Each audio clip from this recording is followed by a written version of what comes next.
So without any further ado, I present to you Reverend Ronald Sullivan. Reverend Sullivan, thank you for coming, taking time for your family to come on and share with us your knowledge of expectations and how to help people to move on. Well, first of all, thank you all for having me. Please excuse my voice. I had an 8-hour training today at Madison Square Garden, and I had a lot more voice this morning than I have right now. So I apologize in advance for sounding this poor, but I did not want to miss this opportunity to come and be a part of, of what you're doing. I think that this is so important. A lot of people are venturing to go into business to build their futures, their portfolios, but coming together, this kind of consortium, sharing resources, sharing knowledge, and bringing people in that can help everyone advance, I think is a wonderful thing. So I applaud all of you. I loved hearing your introductions, hearing what I have in common with several of you. For Mark, I was going to move to the Maryland area, kind of the Oxon Hill area of Maryland when I was coming out of school in Virginia. And for Harita, my brother lives in Dallas, just outside of Dallas in Duncanville. And I myself, I currently reside in New York City. So, you know, I feel like I'm connected to everybody in this class and on this call. So again, thank you for having me. Mr. Laddie had asked me to speak a few weeks ago, and I was like, sure, no problem. Mr. Laddie's very involved in our church. The same thing he does here, he does in our church. He teaches Sunday school. He does all, but he's always trying to help people get better, always speaking about integrity and character, because there are certain skills that transcend and translate. And so if we can give you those basic success skills, they will follow you wherever you go and whatever you're venturing in. Everybody in this call is in one thing, but you have your eyes and your mind on branching out, getting those multiple streams of revenue, increasing your opportunities. And there's certain things that you can do, no matter which direction you're going in, that can help you to breed success. And so I kind of talked about this a couple of weeks ago, and Mr. Laddie came to me at the church. He said, I want you to do that, talk about that. So I'm going to try and share a little bit in a non-church format what we talked about on that Sunday when it comes to expectations, because it was something that really caught my attention. I've had my own speaking business for 15 years. And I have clients including Gulfstream Aerospace, Right Resource Group in Dallas, Texas. And I currently train for Madison Square Garden in New York City, which is where I was today. And that's where my voice is. It's down on 34th Street somewhere. So in the same vein, I've learned some things that have worked for me. And I'm not in real estate. I mean, I own a home in Manhattan, but I am by no means trying to generate revenue from my home. I'm just trying to raise a family in it. What you all are doing is beyond what I'm capable of. But I do want to talk about making 23 a better year for everybody. So my expertise is not real estate, but I can share a couple of things that I believe will transcend and translate in what we're all attempting to do. So when it comes to preparing ourselves for success, as we mature, our process changes. When you're young, everything's about dreams. I have dreams, I have dreams, I have dreams, I have aspirations. And then as we begin to grow and mature, we change that mindset from I'm a person with dreams to I'm a person with goals. Because what I would tell people is if you're having dreams, you're asleep. And if you're sleeping, you can't be making moves. So we got into goal setting. Hey, in this year, I'm going to do this. I'm going to reach this dollar amount. I'm going to get this property. I'm going to grow my business this percent. And having goals is wonderful. And we've all read about SMART goals, making sure they're specific, measurable, attainable, relevant, and time specific to put us in a shape, in a position to actually achieve those goals. But like Lauren said, something different happens when what you're planning for is not your hope, it's not your dream, it's not your goal, it's your expectation. This is what I fully expect to achieve next year. And there's this evolution, again, that we go through. It begins with, here's what I hope is going to happen next year. Clearly, we're in 22. I have no idea what's going to happen when that calendar turns. I don't know if we're going to have COVID-22 hit. I don't know what's going to happen. I don't know what's going to happen in Washington, what that landscape's going to look like. No ideas. So there are things that I hope will come to pass. I hope to grow my business. I hope to make some relationships. I hope that participating in think tanks like this are going to prove beneficial to me. But something truly amazing happens when your hope gets shrouded in faith. And what I mean by faith is when you believe in the things that you're hoping for. In church, in the Bible, it says that faith is the substance of the things hoped for. When you have faith, when you believe that what you're hoping for is possible, when you believe that what I'm hoping for is attainable, then it becomes real to you. We can't chase ghosts.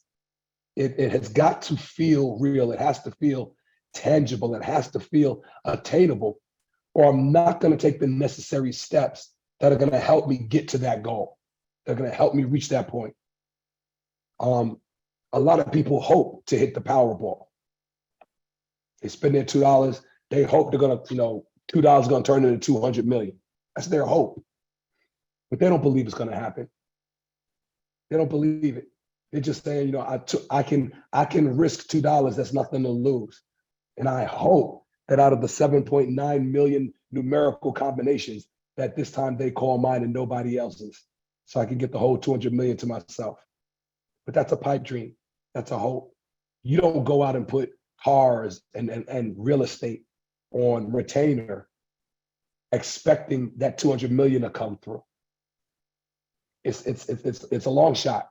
It doesn't feel real. It doesn't feel tangible to you. So you don't plan as though you're going to have 200 million.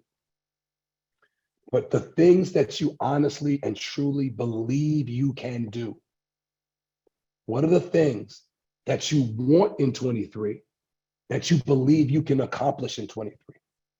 What are those things? Can you increase your business 20%? Can you get a new property? Can you get 2?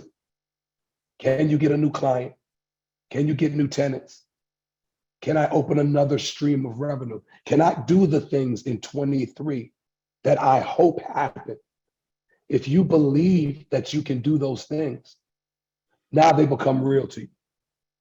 And something very dangerous happens when you begin to believe in the things that you're hoping for.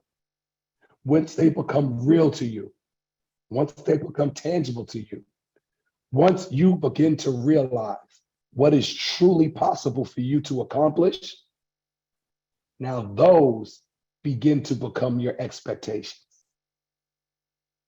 Now that you know you can do it, you don't go into a deal hoping the paperwork works out, hoping the financing comes through, hoping to land this contract. You expect it to happen.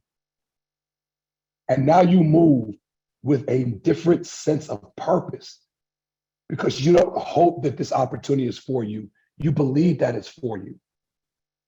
And when somebody begins to realize what's truly possible, it moves from faith to expectation. So now I don't hope to close on a property. I expect to. This is getting done. I don't hope to get my first multifamily. I expect to. This is going to be done. And when it becomes your expectation, now you start planning for it. Now you start putting the wheels in motion. You start lining things up because you believe, and it's real to you, that this move is going to happen for me. And I know that what I'm saying is kind of abstract and mental, but if your mind can get it, then your life will follow it. If you can say, I expect to hit this number in 2023, then you're going to hit that number. It's not an option. It's not a question because you're expecting it. When you are expecting a phone call, You operate like you know that phone's gonna ring. You sit somewhere where it's quiet. You keep that phone where you can see it. You get your headset on. You position yourself because you know that call is coming. I'm expecting it. When you're expecting, I fly a lot. When I'm expecting my flight to leave at a certain time, I'm in the airport 2 hours early. I go through TSA. I sit near my gate. I make sure that I've had something to eat and use the restroom because I know I'm going to be on the flight for X number of hours. I pick the seat on the flight that's going to give me the leg room that I need so I can be comfortable for those several hours. I'm making plans. I have my tablet. I have my AirPods. I'm preparing to be on that flight because I know it's going to happen. I've purchased the ticket. I expect to get to that city. When I get to that city, I've already rented a car. I already have a hotel room waiting. I've made all of my preparations because my expectation is that in several hours, I'm going to be in this new city. Imagine if you approached your business with that level of expectation. Imagine if you approached the deals you hope to make, not with hope, but believing that that hope is going to happen, making it real. And so now it's your expectation. So now you walk into that meeting with a lot more confidence because you know you're going to close. Now you go, your search is not, I hope I find something. The thinking now is, which property am I going to choose? The thinking is, where do I want to set up? Is there a new city that I want to add? Mr. Lawrence is going into a new city, starting a new venture. Is there another city that has a great opportunity that I can take advantage of? Because I expect in 23 to have a multifamily under my umbrella. I'm not hoping, I'm doing it. I'm meeting the people. I'm lining up the financing. Even if I haven't picked out the property, I'm lining it up because this is not a hope. This is not a dream. It's not even a goal. I expect it to happen.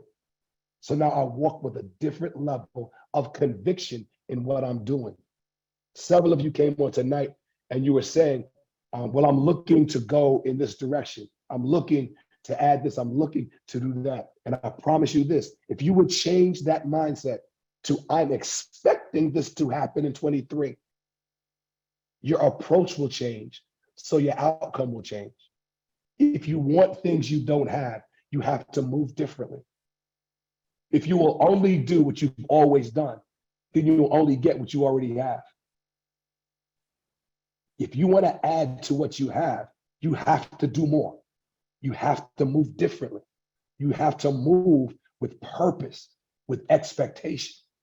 So there are people who let success happen, and there are people who make success happen. There are people who know the rules of success, they know the skills, and then there are people who put them to practice. And one of the things that I mentioned, success comes from consistency. Success comes from not doing something well one time and then marveling at how that one project turned out. True success is in hitting that goal once, hitting that target once, meeting that expectation once, and as soon as the ink dries on that contract, starting that process all over again, doing it again, then doing it again, then doing it again. That's why you find people who are successful in multiple areas of their lives, because they're taking those skills and they're repeating them in other areas. There are people, LeBron James is an athlete. He's a philanthropist. He opens a school. He gives scholarships.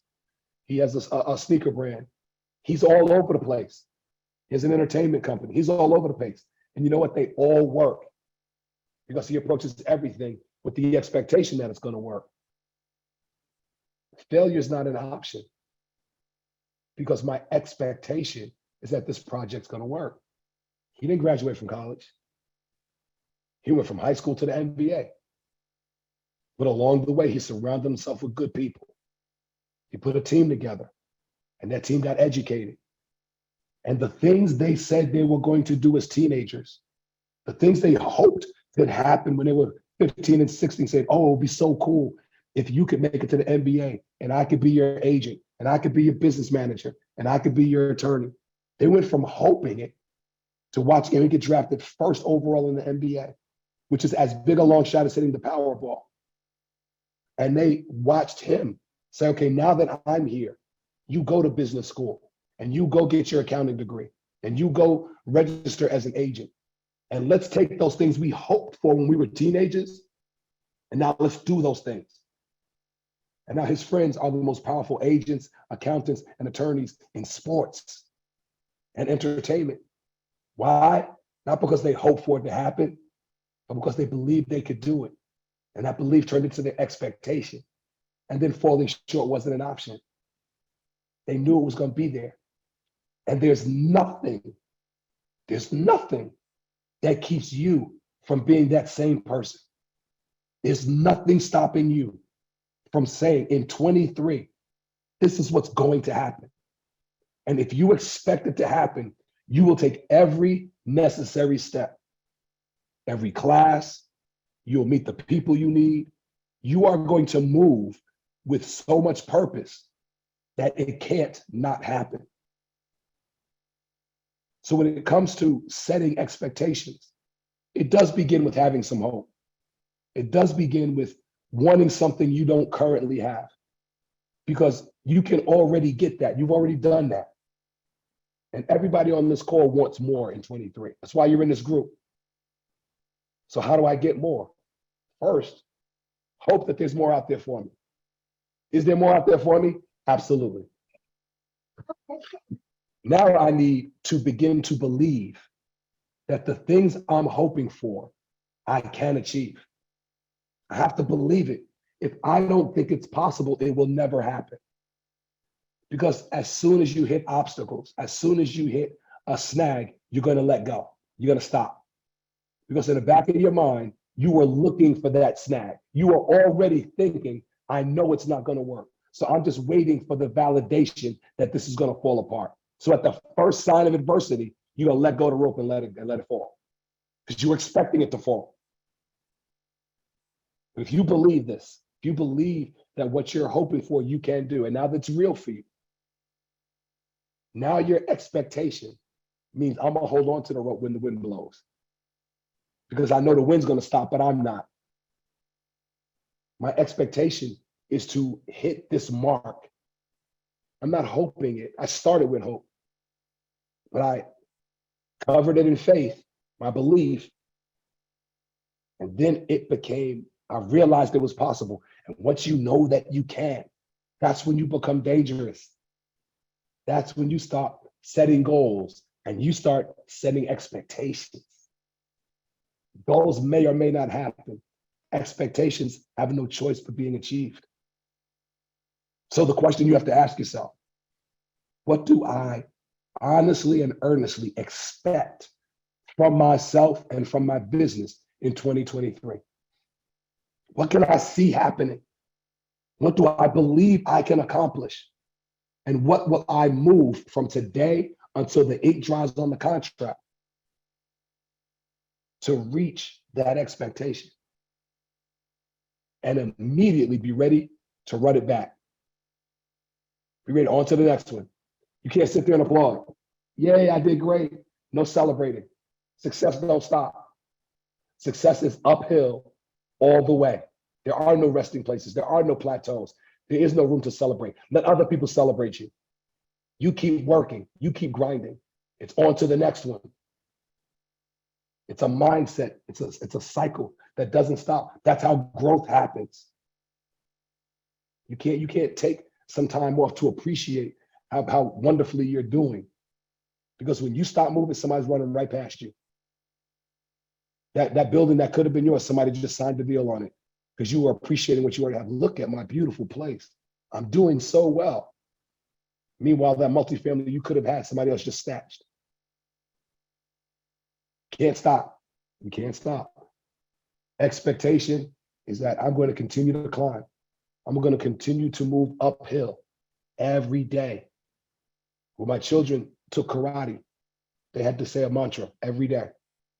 They would come to class and the sensei would line them up. They put their little gis on. And their belts had to be tied the right way. And the sensei would come out to start class and say, how are we doing today, class? And every little child from 5 years old to 25 would scream out, we're doing great, sir. I'm better than yesterday, but not as good as I'm going to be tomorrow, sir. Now think about what these children learned. They learned that today I will be better than I was yesterday, whatever that means for me. But if I'm allowed to open my eyes tomorrow, I'm not as good today as I know I'm going to be tomorrow. Imagine if every day our commitment to ourselves was growth every day. Where would I be in a week? Where would I be by January 1? Where will I be in March, first quarter? When success is what you expect, success is what you manifest. You don't hope it happens, you make it happen. Everything you do becomes strategic, intentional, and purposeful. I'm not going and grabbing 30 business cards from people. I'm meeting the 3 people I need to know to make this deal happen. I'm not running around to conference to conference to conference. I'm being strategic about who has the information I need, and I'm going there. Being strategic, intentional, and purposeful with everything that I do, because there is something that is going to happen in 23. It's not my dream. It's not my hope. It's not my goal. It's my expectation. And when you have an expectation, you move like you know it's going to happen. Those are the things that end up happening. So as you get ready for 2023, and I know you all are the type that write your goals out. I know you have journals and you've got vision boards, and you are the people that take all the things people have poured into you, and you use these tactics in order to set yourself up for success. But I'm gonna tell you, I don't care what's on your vision board. If you don't believe it's gonna happen, seeing it's not gonna make a difference. If you don't believe you can do it, it will never happen for you.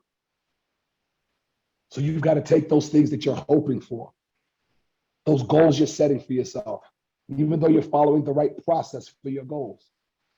You have to believe that you are going to do them. And you have to operate on expectation, not dream, not hope. You got to let your faith turn your hope into expectation. So now when I wake up tomorrow, I know exactly what's going to happen, because I'm going to make it happen. I expect to be here, so I'm going to do it. When my oldest son graduated high school, I asked him what he wanted for a graduation present. And my son is very, very quiet, very reserved. And so he's the kind of person you have to pull information out of. So I said, what do you want for a graduation present? He said, what are you talking about? I said, congratulations, you graduated high school. Your mother and I want to get you a present. What do you want?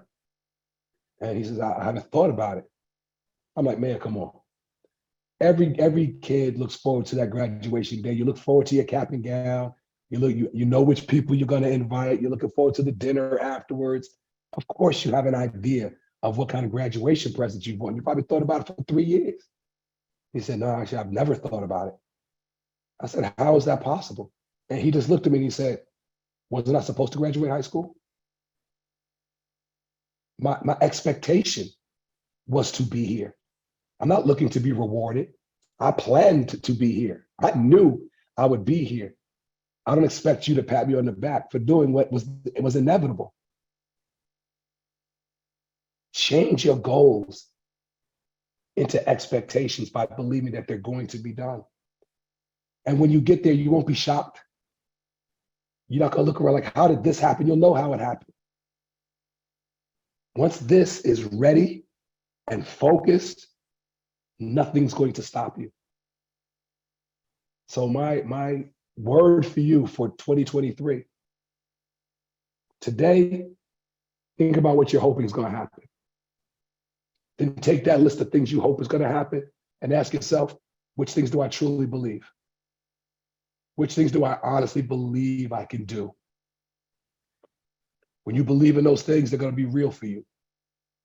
And it's going to transform those hopes into your expectations. And then you're going to go to work. And once you go to work, you're going to be unstoppable. So to each of you, let's get up, let's get out, let's make it happen in 23. Let's set expectations next year. and let's go make them happen. And when we come back a year from now and we say, and we're talking about what we've done, and we set the expectations for 24, they're going to be higher than the ones you have for 23 because we've done those already. I can't wait to hear about them. So I want to thank each of you for giving me some time and putting up with my very, very gravelly, struggling voice tonight. I really apologize. But I want to thank you for giving me an opportunity to just share with you something that I believe very deeply and very strongly, and that's in the power of expectations. And I believe that when you expect something to happen, there is no other option but for that to come to pass. So I wish you all the success. And I wish you all the mental fortitude to take your hopes, to believe in them, and then turn those into your expectations. Thank you very much. And I wish you all the best. Thank you, Reverend Sullivan. Thank you very much. Wow. There's a lot to unfold in there, man. There's a lot to unfold in there. So question. Yes, You sir. said taking the necessary steps, right? What necessary steps? You gave like one or two. What are other necessary steps you need to take for expectations to come to believe that need to come true? Well, the first thing is getting that list of things you believe in.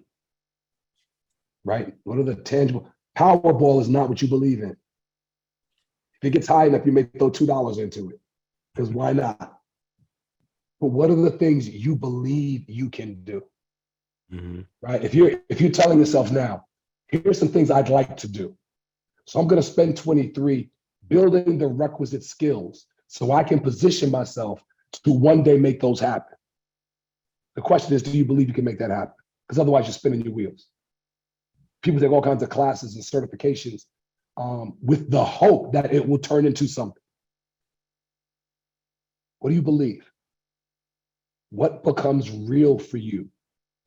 And then you pursue those things. Don't waste your time on things you hope might come to pass. What do you know you can do? And go after those things. So it starts with that faith. What do I believe can be done? And when I know what I can do, then go after it. And when you believe that, it's the expectation.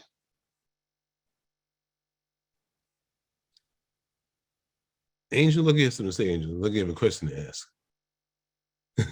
It's like I can see it. No, I mean, it's kind of like manifesting it, right? Like it becomes where you're supposed to be. And so I think that's why some people, like, when you go somewhere, you wind up at a certain place, like you don't have a lot of expectations about it because it was just this is what was naturally supposed to happen. Because like I remember our first walkthrough, I didn't expect it to be any certain way because it was what we were supposed to be doing. It was a natural progression of the work that we were putting in. And that's when people say things become manifest, they kind of take it out of their hands. Like, oh, it just happens. No, there are things you can make happen. You are gifted with a skill set, with a vision, right? There are people who have vision. They can see what has not been built yet. And I see it. It's real to me. Some people see a little slim lot. Other people see a 4-family condominium building. And so while everybody's walking past the empty lot, somebody's gonna say, give me that plot of land. I can do something with that. Because my vision sees what it can be. It hasn't been built yet, but I can see it. And there are some people who just let life happen. Well, if it's for me, it'll land in my direction. Don't leave it to chance. You can be an active player in your own success, but you got to be strategic. You got to know why. I have friends. I have a friend who has a master's degree in international business from Columbia. Super intelligent. Always in a convention, always in a class, always busy with something. But my friend has mastered the art of busyness, but still doesn't know how to do business. There's no growth. I'm active, but there's no growth. because I still don't know what I expect. I'm still just throwing stuff against the wall and seeing what sticks. Nah. Pick the one dart you know how to throw and hit a bullseye with that one. That's what you're able to do. And the things that become manifest, you can manifest that by taking that tangible belief, turning it into expectation. And when you expect something to happen, you move as though it is going to happen. It becomes, if you want to use the phrase, self-fulfilling prophecy. Mm-hmm.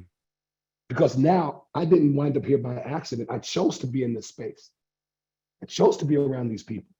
I chose to be in this location. I chose to look at properties here. I didn't just spin a wheel and see where I land. I was very intentional about every step. And then when it works, you go, now I know what's possible. So now what am I going to expect for in 24? Or the second half of 23? You might wrap your deal up in May. I got 7 months to play with. Run it back.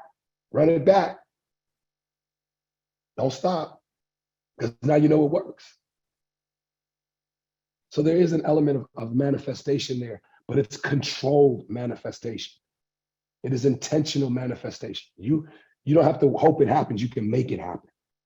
And that's the part I want to leave with you. You can make it happen. Don't let life dictate terms to you. You dictate to life. You're not a passenger in your own journey. You got the wheel.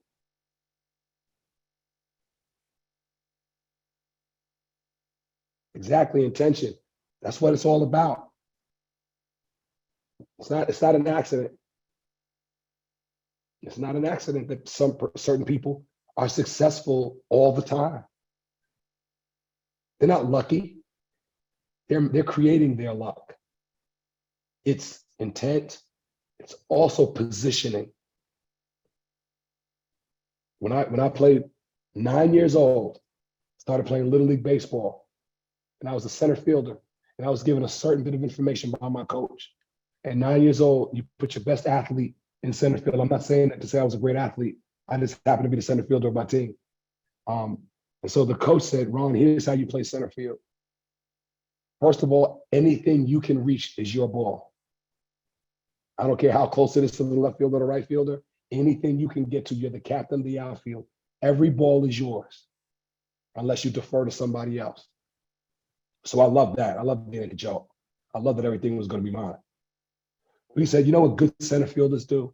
Good center fielders, when the ball is hit, they can see where it's going. They chase the ball down and they catch it before it hits the ground. He said, you know what great center fielders do? They see it come off the bat. They stop looking at the ball and they run to the spot where they know it's going to land. And then they stand there and they wait for the ball to come to them. Positioning in life matters. You don't have to chase things. You go to where you know the opportunity is and let it fall into your hands. That's being intentional. That's being strategic. That's being purposeful. But that's also understanding the power of positioning. And it works. That's why you're all in this room right now. You position yourself with other like-minded people so you can learn from each other. That's positioning. You don't wait for somebody to knock on your door. You put yourself in this room. You put yourself in this coalition because there's knowledge, there's information here. That's positioning. Where's the information going to come from? I need to get over here. And now it comes to me. It comes to me from different directions. And these are those translatable skills that will apply to anything you're trying to do. Whether it's me playing center field in baseball or whether it's me trying to land a deal for a multifamily home. I don't have to chase the deal. Let me go to where the opportunity is and let the deal come my way. Yes, being very deliberate. Thank you. Listen, this is my strategy in life. People try and gulp life and end up spilling everything and choking. But for me, I sip on life. That means that everything that I do is strategic, it's intentional, and it's purposeful. And I never spill a drop. I never miss an opportunity. Start taking your sips.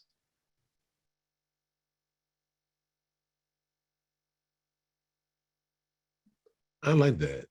Repeat that. Can you repeat that again? 'Cause I like that one. Sipping on life, being what? Right. Because people try to gulp life. Mm-hmm. They move too fast. And when you gulp, you spill, Right.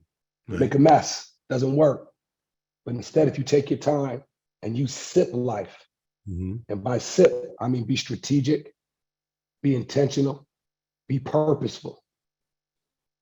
You will not spill, you will not drop, and you will always get what you're after. Thank you. I like that. I'm going to keep that on hand. Definitely keep that on hand. It's an approach. Huh? What you say, man? I said it's an approach. Okay. I'm gonna use that approach. I'm gonna sip on life. I'm gonna sip on life more now. Right? You can consume more when you sip it. Amen. Amen. Listen, I got 2 pages of notes here. You've been dropping gems. You're a note taker. You're a note taker. So Leonard, look, you have something to ask, Leonard? You on mute. You're on mute. You're on mute. Hey, Leonard, you're on mute.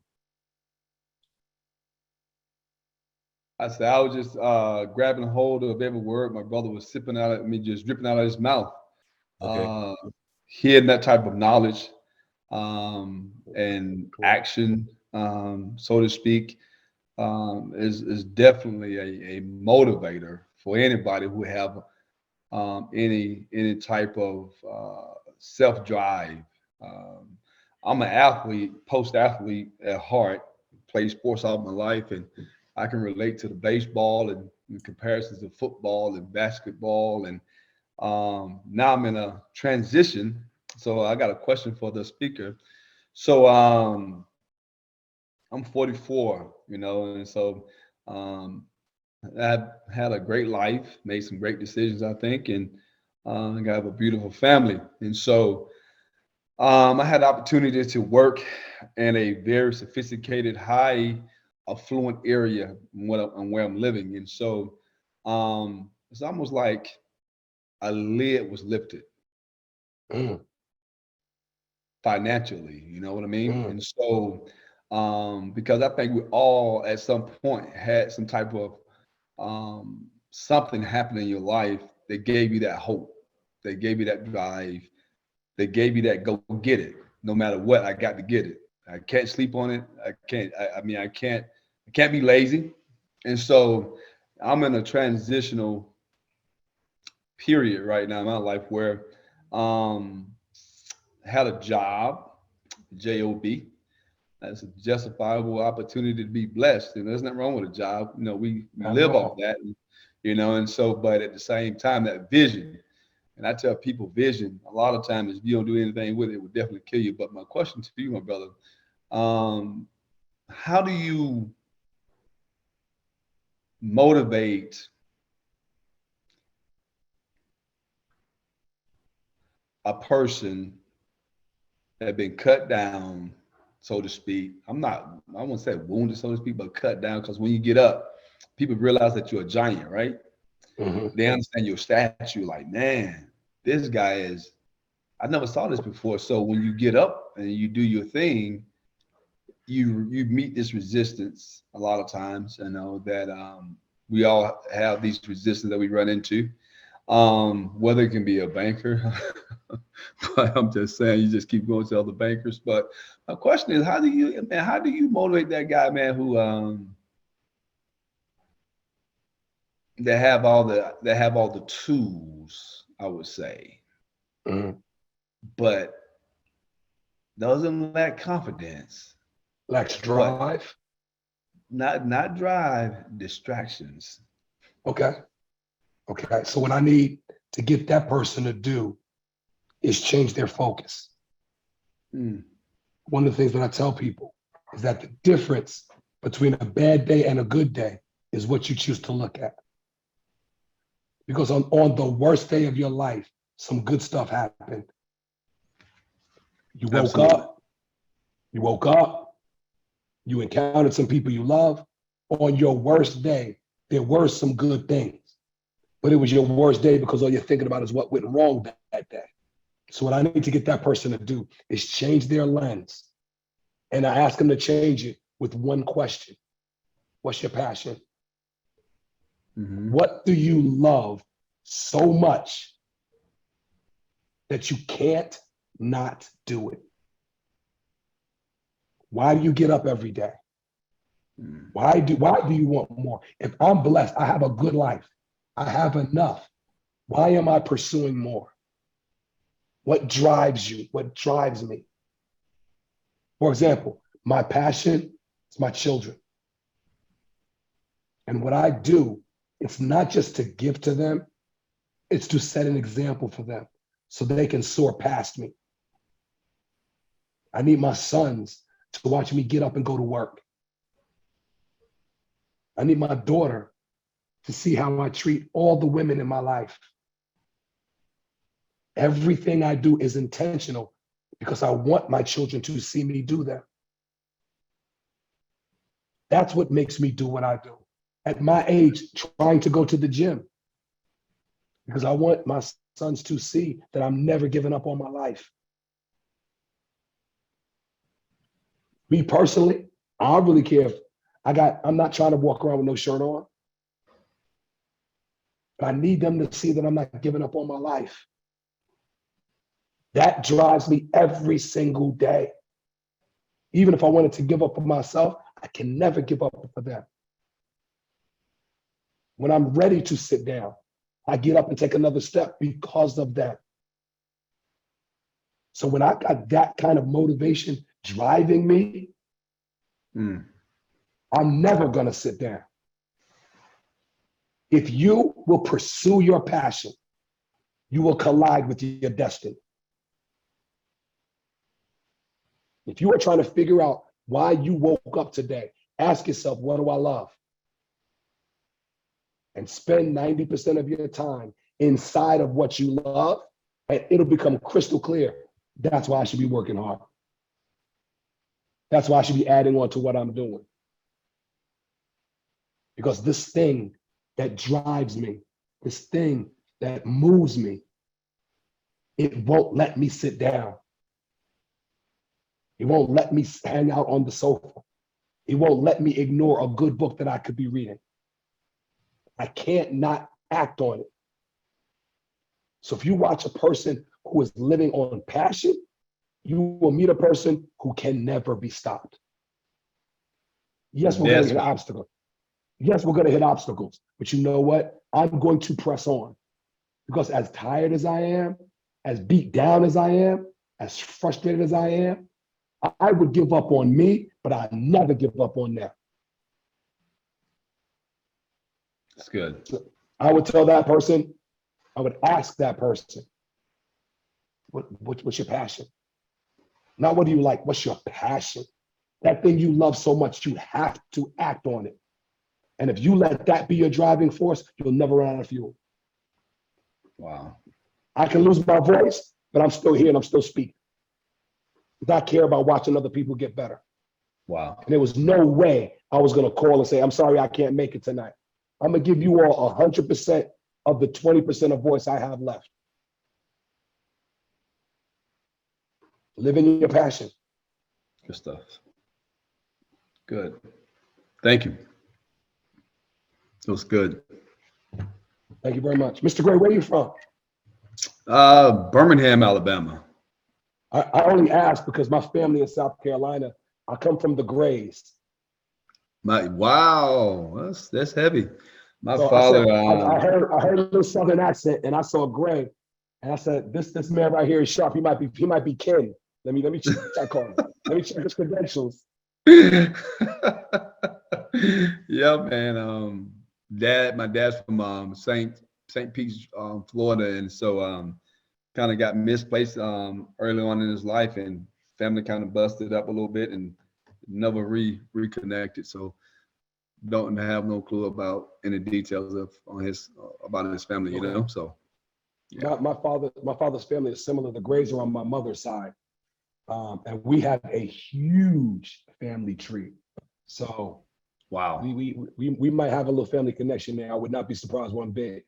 If we look up one day and I'm like, I told you in 22, I told you. I'll tell you what you need to do, but everybody didn't do today. I mean, it says beginners, please put your information in the chat because this is a networking event and people can need to get to know, like, and trust you. And the way to do that is by putting your information in the chat, right? So please put your information in the chat. Thank you, Angel. Anybody here, please put your information in the chat.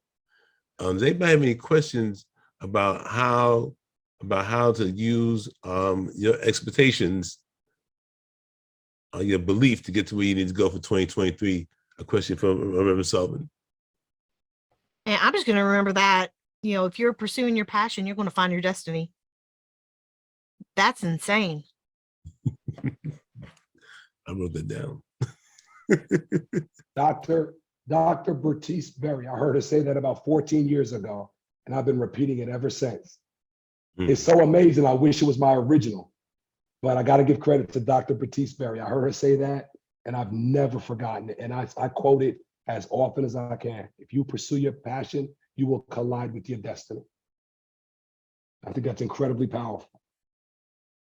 Because think of how many people wake up every day with no purpose. I know I'm going to work because I have some bills, but they have no purpose. So what's your purpose? Well, what do you love? Where's your passion? As an athlete, Mr. Gray, you know how many days you didn't feel like working out, how many days you out there, in the snow, in the rain, in tough conditions, wondering if it's even worth the effort. And you know what you do? You look around, you see your teammates going hard. And all of a sudden you tell yourself, I can't let these other people down. Oh, yeah, absolutely. They're going 100. I have to go 100. I don't feel like it. I played my high school playoffs on a fractured ankle. I would not come out of the lineup. I just wrapped it up tight. I have a bone to this day that sticks out in the wrong direction in my ankle because there's no way I was going to let my team down. We had a chance to go to the state title, and I was not coming out of that lineup. I played every day of my high school playoffs on a fractured ankle. Wow. Looking back, I probably wasn't that smart, but that's what I was feeling. I was like, I have to be out there. Yeah. This is my time. This is my chance. Look at my brothers. Look at the work they put in. I got to match that. Wow. So you find that passion. Find that, because when you're ready to sit down, that passion is going to say, how can you sit down now? How can you stop now? That's good stuff. And you won't. And you won't. I failed at more things than I will ever succeed at, but I've never given up. Wow. That's good stuff. Thank you. Thank you very much. And thank you for your question. This is truly an amazing meetup tonight. And thank you again. Thank you all for having me. I'm so impressed by what you all have committed yourselves to doing. That self-growth, the investment in yourselves that you're making with your time and with your passion. I'm so impressed by what you're doing. So thank you for letting me kind of sit inside of your greatness for a little while tonight. Thank you. Thank you. And be consistent. Be consistent. Greatness is in consistency. Be consistent. Don't do well one day and stop. Be consistent.